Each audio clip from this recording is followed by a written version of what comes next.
Hey guys, Rav here, back with another Rust guide. Today we're going to be discussing how to get explosives fast, which we can use to raid our enemies. Remember, the quicker we can get explosives, the less our enemies can expand their base. I'm going to cover how to obtain the physical explosives so that we can research them, and the best ways to gather resources to craft them. The first method to obtain explosives, while extremely expensive, is painfully simple. And that is to simply grind enough scrap to tech tree our way to the required explosives. It requires 640 scrap to directly tech tree ourselves to a bean can with no pre-existing BPs from within a tier 1 workbench. It then requires an additional 125 scrap if we want to tech tree to a satchel. On top of that, this is recommended as bean can grenades can be annoying to use on their own and are less gunpowder efficient when used outside of a satchel. The next explosive we can learn is the explosive ammo bullet, which will require 625 scrap to tech tree from within a tier 3 workbench. For an additional 500 scrap, we can learn explosives. These cannot be used on their own and are in fact an ingredient for some of the most powerful raiding devices in the game. One of these being the timed explosive charge, which is commonly referred to as the C4. For another additional 500 scrap, we can tech tree to C4, which brings the total scrap required to tech tree a C4 from scratch to 1625 scrap. For a further 125 scrap, we can tech tree the rocket, giving it a scrap total of 1750. Although, to use the rocket, we will also need a rocket launcher, which can be tech treed from scratch for 2300 scrap within the tier 2 workbench. Obviously, the prices to tech tree these can be absurd, especially if you're struggling to gather scrap. If you do happen to be struggling for scrap, I recommend checking out my pre-existing guide on how to gather scrap fast. However, we can obtain explosives from significantly less scrap if we research them directly. This requires us to obtain a physical explosive in which we can use within a research table, and depending on the item it will cost no more than 500 scrap. A great way to get bean cannon satchels is to loot monuments, roads and the ocean, as they have a 1% chance to spawn within brown crates. There is also a 2% chance to find a bean can grenade within an elite crate. Alternatively, if you do happen to have some diving equipment, you can try your luck at some of the sunken crates. You even have a slim chance to get bean cans and satchels off the oil rig scientists, although very rare.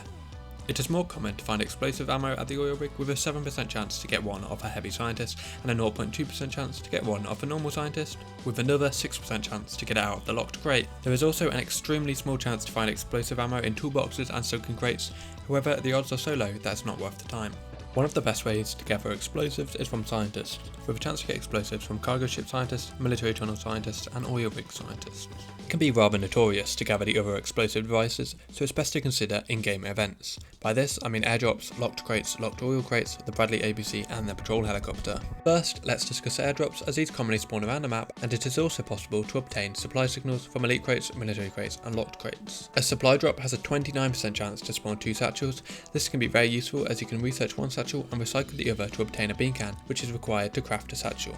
The airdrop then has a 14% chance to drop a timed explosive and another 6% chance to drop 8 to 24 explosive ammo. The next way to obtain explosives is to attempt to capture locked crates. These will be dropped off by the Chinook helicopter at monuments every few hours. Alternatively, you can attempt to board the cargo ship, which contains 3 locked crates.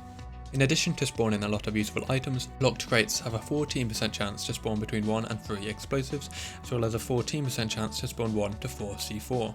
It then also has a 6% chance to spawn 1 single explosive bullet, as well as a 6% chance to spawn 1 single rocket.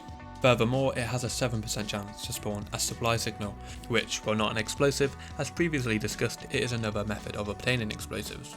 A similar locked crate can be found on both oil rigs with a slightly different loot table. Remember, you'll need blue cards and red cards to access these oil rig crates. An oil rig crate has a 15% chance to spawn C4 or explosives, and, similar to the normal locked crate, has a 7% chance to spawn an airdrop signal, a 6% chance to spawn a rocket, and a 6% chance to spawn explosive ammo.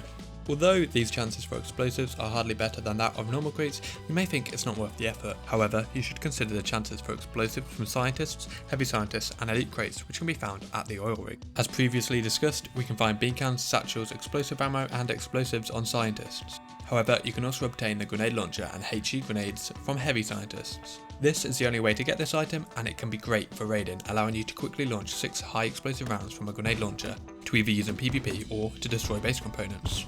As I just mentioned, you can also find elite crates at oil rig. These have a 3% chance to spawn explosives and a 3% chance to spawn C4 and a 2% chance to spawn a bean can. Although you can also find elite crates at launch site, military tunnels and cargo ship.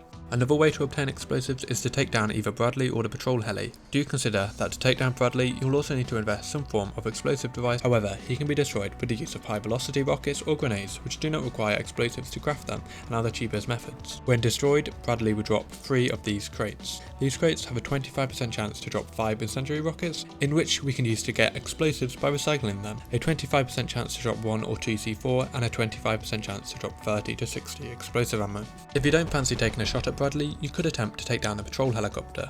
This requires the use of ammunition to shoot it down, however it is more than worth it. The helicopter, once destroyed, will drop 4 crates, which has a 17% chance of dropping 1 to 2 C4, as well as a 17% chance to drop 3 rockets.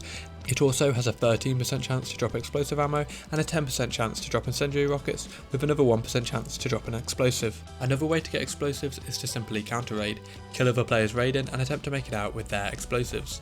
However, this requires the perfect opportunity. Although we can take advantage of other players by attempting to trade, everyone has a price, and for the right amount of resources you'll be able to buy whatever item you desire off other players. To conclude, the best method of obtaining explosives fast depends on what explosive you're trying to obtain. For low tier explosives, you're probably best just using the tech tree. You'll need most tier 1 blueprints anyways, and obtaining the explosive from crates requires some luck as the chances are relatively low. To obtain the other explosives, I recommend either attempting oil rig or cargo ship, as these both contain locked crates, scientists and elite crates, which give really good odds, and in my experience you usually come home from these with at least one form of explosive, not to mention all the scrap you'll obtain on your adventure. If you can't make it to oil rig or cargo ship, another great monument is the military tunnels. This is because it has the most amount of elite crates than any other monument and scientists, which can also drop explosives. To almost guarantee explosives, you should take out Bradley and the helicopter at every opportunity. From a statistics perspective, the helicopter is really the only option for obtaining rockets, as the chances from every other method are relatively low. Once you have obtained explosives, you must gather the resources to craft them. In terms of components, you should have already gathered tech, trash and pipes from attempting to gather explosives.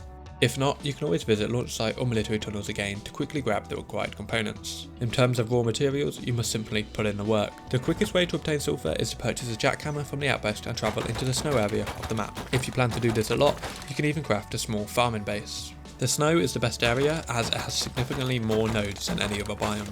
You can also obtain sulfur from selling items to other players. A lot of vending machines use scrap as currency, however sulfur ore is a lot better alternative, as players purchasing items from vending machines usually want to save their scrap as they plan to research said item. Selling items for sulfur ore allows players to farm sulfur ore on their way to your vending machine, trading a gun for a few thousand sulfur. Once you have obtained explosives, it's best to attempt profitable raids to try grow your explosive stash. Unless you have a personal vendetta against a certain group, you should optimise the use of your explosives. Target small bases in the snow, as they may be farm bases or, due to the abundance of nodes in the area, may just be rich in resources. Alternatively, you can target oilers bases. These are small bases often found by the coast of oil rigs, which are used by players who simply just run oil rig over and over again. These players are often PvP chads and always a good raid target.